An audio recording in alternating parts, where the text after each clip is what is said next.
کہ سوچے سمجھے بغیر انہوں نے جیسے نبی نے کہا کہ مجھے اپنی موت پر اس بات پر تم میرے ساتھ بیعت کرو کہ عثمان کے قتل کا بدلہ لیا جائے گا، یعنی یہ بیعت کرنی یعنی موت کے ساتھ بیعت کرنی تھی، اور انہوں نے اس بیعت کو مکمل کیا۔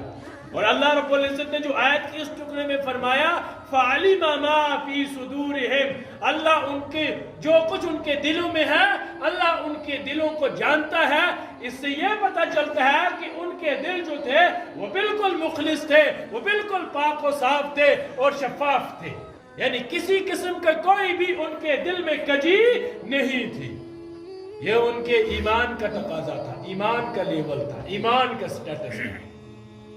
آج ذرا ہم اپنے ایمان پر محاسبہ کریں، اپنے ایمان کی غور کریں، ہمارے ایمان کا معیار کیا ہے۔ لیکن کچھ سمے بعد ہی جب کفار کے ایلچی وہاں سے آئے، کفار مشرکین مکہ کے، تو انہوں نے ایک صلح نامہ پیش کیا۔ یہاں صلح نامہ لکھنے والے حضرت علی رضی اللہ تعالیٰ عنہ ہیں۔ تو انہوں نے شرائط پیش کیے اس صلح نامہ میں، بظاہر وہ جو صلح نامہ لکھا گیا وہ بالکل مسلمانوں کے خلاف تھا۔ سب سے پہلی شرط انہوں نے رکھی کہ آپ اس سال عمرہ نہیں کریں گے، آپ اس سال عمرہ نہیں کریں گے۔ حالانکہ تمام مسلمان، تمام صحابہ کرام مدینے سے اس نیت کے ساتھ ہی چلے تھے کہ ہمیں عمرہ کرنا ہے، اور احرام کو باندھ لیا تھا انہوں نے، اور احرام باندھ کر یہ ایسا ہی ہو گیا جیسے ہم نماز پڑھ رہے ہیں، نماز کے ایک رکعت پڑھ لیا، دوسری رکعت کے لیے کھڑے ہوئے، ہم نے نماز کو توڑ دیا۔ احرام کو توڑنا ایسا ہی ہو گیا جیسے نماز توڑ دینا۔ سب سے پہلے انہوں نے یہ شرط رکھی کہ اس سال آپ عمرہ نہیں کریں گے۔ دوسری شرط انہوں نے یہ رکھی کہ جو مسلمان مدینے سے بھاگ کر یا مکر کر مکے آئے گا ہم ان کو واپس نہیں بھیجیں گے، واپس مدینے نہیں بھیجیں گے، اور جو مکے سے مدینے آئے گا مسلمان ہونے کے لیے آپ ان کو واپس بھیجیں گے۔ کیسی الٹی شرط ہے یہ کہ جو مدینے سے مکے جائے گا اس کو ہم واپس نہیں کریں گے، وہ ہمارے گروہ میں شامل ہو گیا، ہم اس کو نہیں کریں گے، لیکن مکے سے جو اسلام قبول کرنے کے لیے مدینے آئے گا آپ اس کو واپس کریں گے۔ کیسی امتحان کی گھڑی تھی یہ۔ اور یہ صلح نامہ لکھا جا رہا تھا، اسی وقت حضرت ابو جندل آگے، وہ کفار کی قید میں تھے، بیڑیاں ہاتھوں میں پیروں میں لگی ہوئی ہیں، بھاگے ہوئے آگے۔ یہ نقطہ، یہ شرط لکھ دی گئی تھی کہ جو بھی آئے گا مکے سے اس کو واپس بھیج دیا جائے گا۔ تو اسی وقت حضرت ابو جندل تشریف لے آئے، کیونکہ آپ صلی اللہ علیہ وسلم نے یہ معاہدہ لکھ کیا تھا، یہ معاہدہ ہو گیا تھا، یہ تحریر میں ایڈ ہو گیا تھا۔ تو آپ صلی اللہ علیہ وسلم نے فکر کیے بغیر آپ نے حضرت ابو جندل کو ان کے ساتھ بھیج دیا۔ ابو جندل کہہ رہے ہیں کہ میں آپ کے لیے آیا، اے نبی صلی اللہ علیہ وسلم مجھے ان کے ساتھ مت بھیجیے، یہ مجھ پر ظلم ڈھاتے ہیں۔ تو کہنے لگے، فرمانے لگے کہ میں نے معاہدہ کیا ہے، میں نے وعدہ کر دیا ہے، یہ اس کو میں توڑ نہیں سکتا، وعدے کی بے وفائی نہیں کر سکتا۔ ذرا آج ہم اپنا محاسبہ کریں، ہم اپنے وعدے کے کتنے پابند ہیں، ہم کتنے وفا کرتے ہیں اپنے وعدوں کو، کتنی باتیں ہم کرتے ہیں، کبھی کیا ہم نے وعدہ اپنا پورا؟ یعنی اس سمے دونوں کی آزمائش کا وقت تھا۔ ایک طرف جناب محمد رسول اللہ صلی اللہ علیہ وسلم کی ذات اقدس تھی، دوسری طرف حضرت ابو جندل تھے جن کو کفار کی قید سے جو فرار ہو کر آئے تھے، لیکن آپ صلی اللہ علیہ وسلم نے ان کفار کے ساتھ ہی انہوں کو واپس بھیج دیا۔ کیسی اضطراری حالت تھی اس سمے۔ اور آپ صلی اللہ علیہ وسلم کو جاتے سمے ابو جندل نے کہہ دیا کہ آپ نے اپنا وعدہ پورا کر دیا۔ تو ابو جندل جب دو کفار جو تھے تلوار ان کے ساتھ تھی، ایک نے ایک طرف سے پکڑا، دوسرے نے دوسری طرف سے پکڑا، لے جا رہے تھے، تو ابو جندل جو تھے وہ ان کی تعریف کرنے لگے، یعنی ان کے خصائص کو بیان کرنے لگے، خوشامد کرنے لگے، یہ کہہ دو بٹرنگ کرنے لگے۔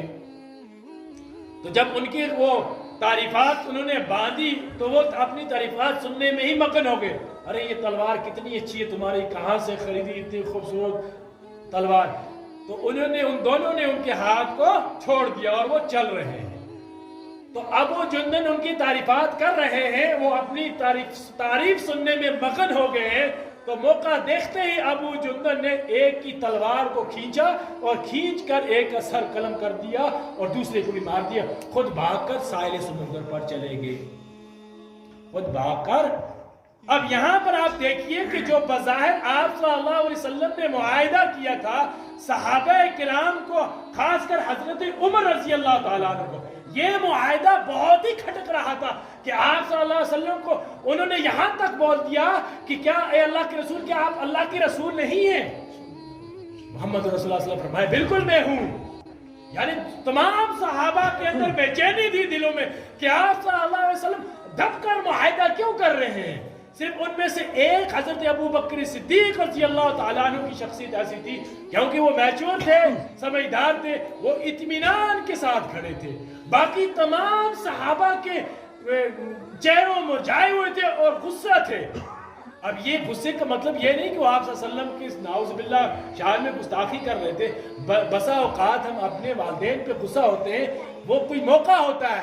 جیسے ہمارے والدین بیمار ہیں, ان کو ہسپتال لے جانا ضروری ہے لیکن وہ مان نہیں رہے, بچے غصہ ہو رہے ہیں, تو یہ غصہ اس درجے میں نہیں ہے, یہ ایک قسم کی محبت ہے, شفقت ہے. تو صحابہ کرام کا جو غصہ جو تھا آپ صلی اللہ علیہ وسلم پر, وہ شفقت کا, محبت کا تھا. آپ صلی اللہ علیہ وسلم سے وہ کہہ رہے تھے کہ آپ اتنے دب کر کفار سے کیوں معاہدہ کر رہے ہیں. اور جب معاہدہ لکھ کے ختم ہوا تو نیچے جو آپ صلی اللہ علیہ وسلم نے حضرت سے فرمائے لکھو هذه رسالۃ من محمد رسول اللہ. جو محمد رسول اللہ صلی اللہ علیہ وسلم جب لکھا گیا تو کفار مکہ نے وہاں پر آبجیکشن کر دی کہ اگر ہم آپ کو رسول مانتے پھر تو کوئی جھگڑا ہی نہیں تھا نا, یہ رسول کا لفظ کاٹے, محمد بن عبداللہ لکھیے, رسول کا لفظ کاٹ دیجئے, محمد بن عبداللہ لکھیے. حضرت علی نے محمد رسول اللہ کا لفظ نہیں کاٹا. حضرت علی مصر ہو گئے, انہوں نے بالکل نہیں کاٹا. تو آپ صلی اللہ علیہ وسلم نے فرمایا مجھے دکھاؤ کہاں پر لکھا ہے, میں کر دوں گا. پھر حضرت علی نے دکھایا تو آپ صلی اللہ علیہ وسلم نے اپنے دست اقدس سے وہ نام محمد جو رسول اللہ نام تھا وہ مٹایا, محمد ابن عبداللہ لکھا. یہ معاہدہ جب ہو رہا تھا تو صحابہ کرام جو بر انگیختہ ہو رہے تھے, بظاہر تو یہی لگ رہا تھا, لیکن تمام جو شرائط کفار نے پیش کیے آپ صلی اللہ علیہ وسلم نے ان شرائط کو ایکسپٹ کیا, لیکن وقت کے آنے کے ساتھ ساتھ وہ تمام شرائط کفار کے اپوزٹ میں گئے. بظاہر میں لگ رہے تھے کہ مسلمانوں کے خلاف ہے, مسلمان دب کر رہے معاہدہ, لیکن جب نتیجے آنے لگے بعد میں تو وہ تمام جو تھے ان کفار کے خلاف گئے. جیسے کہ میں نے بولا کہ ابو جندل بھاگ کر کفار کی قید سے ساحل سمندر پر چلے گئے تھے. جب دوسرے جو مسلمان قیدی ان کی قید میں تھے ان کو پتا چلا کہ ہم مدینے جائیں گے تو نبی ہم کو واپس بھیج دیں گے انہی کے پاس, تو انہوں نے کہا ابو جندل کے پاس چلو. تو وہ قید سے بھاگتے سیدھا ساحل سمندر پر. اب انہوں نے کیا کرنا, وہاں جب ایک گروہ جمع ہو گیا, انہوں نے کیا کرنا شروع کر دیا, جو کفار مکہ کے تجارت کے قافلے آتے ان پہ شب خون مارنا سٹارٹ کر دیا. اب جو بھی قافلہ آتا اس کو لوٹ لیتے, اور ان کو تو پتہ ہی تھا ہمارے بیوی بچے تو ہے نہیں, ہم پہ گھر ہیں, در بدر ہیں, تو ہمیں اپنی جان جب تک زندہ ہے تو لوٹ مار کے کھائیں گے. تو وہاں سے انہوں نے شب خون مارنا قافلوں پر شروع کیا. تو کفار مکہ تنگ آ کر آپ صلی اللہ علیہ وسلم سے درخواست کی کہ ان کو اپنے پاس بلا لیجئے. تو یہ شرط ان کی ایسے ٹوٹ گئی. تو یہ ان کے لیے یہ شرط کیا بنی, زحمت بنی. اللہ رب العزت نے صحابہ کی شان میں کہ لقد رضی اللہ عن المؤمنین اذ یبایعونک تحت الشجرۃ, کہ اللہ رب العزت ان مومنین سے راضی ہو گئے, خوش ہو گئے جو ایک درخت کے نیچے آپ سے بیعت کر رہے تھے.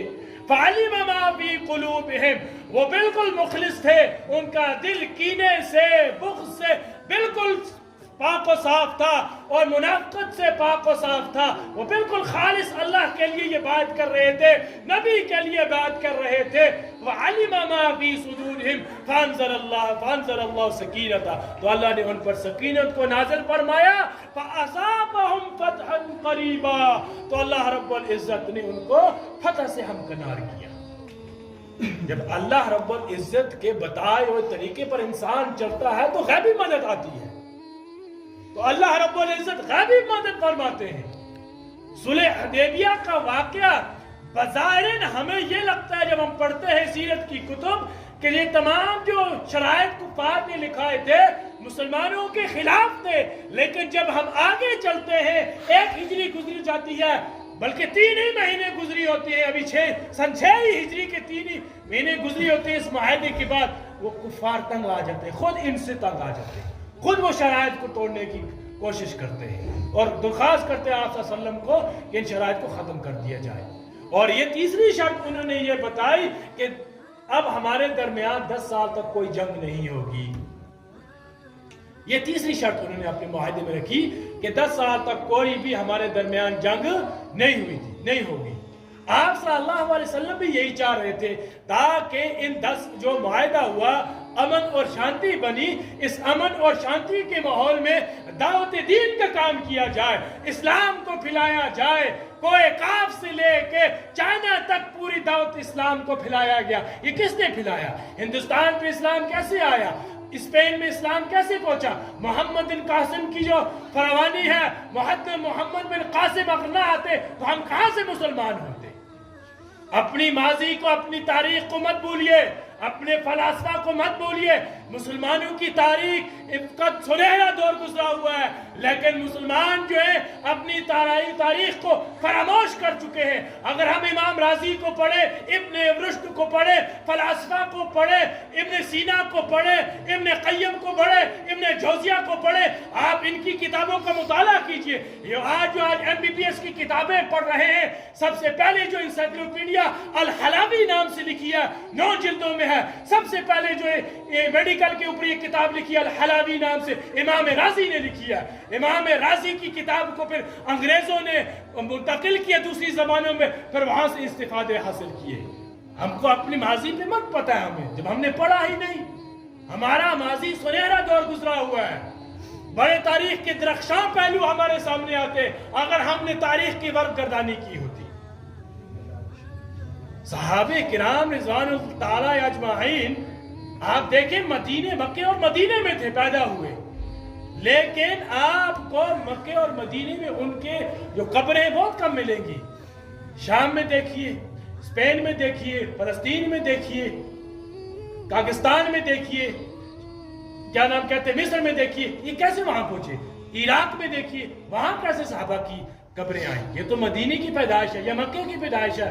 ارے یہ اسلام اور دین کی خاطر نکل گئے, انہوں نے ہجرت کر دی, جلا وطنی کی زندگی اختیار کر دی, دین کی خاطر, اسلام کی خاطر. اور آج ذرا ہم اپنا محاسبہ کریں. ایک صفت ان کی ایک اور بتائے گی سورہ فتح میں. ان جو صلح حدیبیہ میں صحابہ کرام تھے, ان کی ایک صفت اور بتائے گی. الذین اشداء علی الکفار رحماء بینہم, کہ جو لوگ صحابہ پہ زبان درازی کرتے ہیں. آپ کو جب پڑھا نہیں ہے, آپ کو صحابہ کرام میں قلب اندازہ یا زبان زدی نہیں کرنی چاہیے. امیر معاویہ میں نہیں بولنا چاہیے, ابو سفیان کے بارے میں نہیں بولنا چاہیے, حضرت حسن کے بارے میں نہیں بولنا چاہیے جب آپ کو علم نہیں ہے. ایک حدیث میں آیا ہے, نبی صلی اللہ علیہ وسلم نے ارشاد فرمایا, جس کی بھی میرے خاندان سے نسبت ہوئی, چاہے میں اس کا داماد ہوں یا وہ میرا داماد ہے, چاہے میں اس کا سسر ہوں یا وہ میرا سسر ہے, اس کے بارے میں آپ عزت اور اکرام سے پیش آئیے. اور امیر معاویہ جو ہے وہ آپ صلی اللہ علیہ وسلم, امیر معاویہ کی بہن آپ صلی اللہ علیہ وسلم کے نکاح میں تھی, حضرت ابو سفیان کی بیٹی. اور حضرت علی جو تھے آپ صلی اللہ علیہ وسلم کے داماد تھے. یہ جنگ صفین, جنگ جمل جو ہوئی ہے, اس پہ لوگ بہت کلام کر رہے ہیں, صحابہ کی شان پہ انگلیاں اٹھا رہے ہیں. اللہ رب العزت نے صحابہ کی مخلص ہونے کو قرآن میں بالکل واضح کر دیا ہے. کوئی گنجائش ہی نہیں ہے کہ صحابہ کرام کے خلاف ہم اپنی زبان دراز کریں. وہ اجتہادی مسائل ہیں, اجتہادی غلطی ہے. اگر حضرت عائشہ صدیقہ رضی اللہ تعالیٰ عنہ حضرت علی کے مقابلے میں تھی, وہ ان کی اجتہادی غلطی ہے. حضرت امیر معاویہ حضرت علی کے مقابلے میں تھے, وہ ان کی اجتہادی غلطی ہے. حضرت معاویہ کہہ رہے تھے حضرت علی سے کہ آپ قاتل عثمان کا بدلہ لیجئے. بھائی یہ اجتہادی غلطی ہے, اس پہ انسان عام آدمی کو زبان درازی نہیں کرنی چاہیے. آپ کے ایمان سلب ہونے کا خطرہ ہے, ایمان سلب ہونے کا خطرہ ہے. صحابہ کرام کے اوپر زبان کو مت نکالیے, اپنے الفاظ مت نکالیے. تمام صحابہ, جو ہمارا عقیدہ اہل سنت والجماعت کا, تمام صحابہ جنتی ہیں. جس نے بھی ایمان کی حالت میں جناب محمد رسول اللہ صلی اللہ علیہ وسلم کی زیارت کی, وہ تمام صحابہ جنتی ہیں. قرآن میں ان کی صفت بیان کی گئی, الذین اشداء علی الکفار رحماء بینہم. یہ جو درخت کے نیچے بیعت کرنے والے تھے, رحماء بینہم, یہ ایک دوسرے پہ کے بھائی چارگے کا, ایک دوسرے پہ رحم اور شفقت کا بڑا خیال رکھتے تھے. یہ ان کی صفت بیان کی قرآن میں اللہ رب العزت. رحماء بینہم, آپس میں ان کو محبت ہے, ایک دوسرے پہ محبت سے پیش آتے ہیں, ایک دوسرے پہ رحم کرتے ہیں. اس آیت سے بھی یہ پتا چلا کہ ان کے دل جو تھے وہ منافقت سے کیا تھے جی, پاک تھے. بالکل کسی کے دل میں ذرہ برابر بھی کجی نہیں آئی کہ نبی صلی اللہ علیہ وسلم ہمیں کس چیز پر بیعت کرا رہے ہیں, کس چیز پر ہم سے بیعت لے رہے ہیں. یعنی اتنا برابر بھی تھا. اس آیت سے یہی پتا چلتا ہے کہ ان الذین اشداء علی الکفار رحماء بینہم, رحماء بینہم. اس آیت کے اس ٹکڑے سے یہی پتا چلتا ہے کہ ان کے دل جو تھے وہ پاک و صاف تھے. آج ہم اپنا محاسبہ کریں, ہمارے دلوں کی کیا انتہا ہے. اللہ رب العزت فرماتے ہیں ایک جگہ قرآن کریم میں دل کے بارے میں, من اتی اللہ بقلب سلیم, جو کل قیامت کے دل سلیم لے کے آئے گا اس کے لیے جنت ہوگی. دل سلیم سے کیا مراد ہے؟ قلب سلیم. ایک قلب خبیث ہوتا ہے, ایک قلب سلیم ہوتا ہے. قلب سلیم بنائیے اپنا. قلب سلیم میں حسد نہیں آ سکتی, قلب سلیم میں منافقت نہیں آ سکتی, قلب سلیم میں غیبت نہیں ہو سکتی, قلب سلیم میں وعدہ نہیں توڑا جاتا ہے, قلب سلیم میں خیانت نہیں کی جا سکتی, قلب سلیم میں بے وفائی نہیں کی جا سکتی. یہ قلب سلیم کے خصائص میں سے ہے. اب اپنے دل کا محاسبہ کریں کہ ہمارے دل میں کیا کیا ہے. ہمارا دل قلب سلیم ہے کیا؟ اس دائرے میں ہم آتے ہیں. اس واقعے سے ہمیں یہ پتا چلتا ہے کہ ہم کو بعض مرتبہ ہم پر برے حالات آئیں گے, گھبرانا نہیں ہے. ان اللہ مع الصابرین. اور دوسری جگہ ارشاد میں فرمایا واستعینوا بالصبر والصلاۃ, نماز اور صبر سے مدد چاہو. ہمیں نماز کا رخ کرنا چاہیے. حالات اللہ اپنے نیک بندوں پر لاتے ہیں ان کو آزمانے کے لیے, ان کے ایمان کی جانچ کرنے کے لیے کہ ان کے ایمان کا معیار کیا ہے. تبھی وہ انسان کو آزماتے ہیں, تبھی ان پر کوئی مصیبت کو نازل فرماتے ہیں. بس اوقات انسان بہت بیمار ہو جاتا ہے, اس میں بھی یہ بھی اللہ کی رحمت ہے. جب انسان بیمار ہوتا ہے تو اس سے انسان کے گناہ جو ہے وہ جھڑ جاتے ہیں, انسان کے گناہ جو ہے بیماری سے جھڑ جاتے ہیں. اور ایک حدیث میں آپ صلی اللہ علیہ وسلم نے ارشاد فرمایا کہ ناگہانی موت سے پناہ مانگنی چاہیے. جو اچانک موت ہے نا, اس سے پناہ مانگنی چاہیے. کیونکہ ایک انسان اگر بیمار ہو کر اس کا انتقال ہوتا ہے تو وہ بیماری اس کے گناہوں کا کفارہ بن جاتی ہے. اس کے آدھے سے زیادہ گناہ جو ہے کھا جاتی ہے وہ بیماری جو تکلیف اٹھاتا ہے. ہمارے سامنے تمام چیزیں واضح ہیں, بس کمی اس بات کیا کہ ہم پڑھتے نہیں. ہم مطالعہ کریں, پڑھیں, خود بھی پڑھیں, بچوں کو بھی پڑھائیں, تو یہ ہماری دنیا کے لیے بھی فائدہ ہوگا, آخرت کے لیے بھی ہوگا. یا رسول اللہ, یا حبیب اللہ, یا رسول اللہ, یا حبیب اللہ, یا نبی اللہ.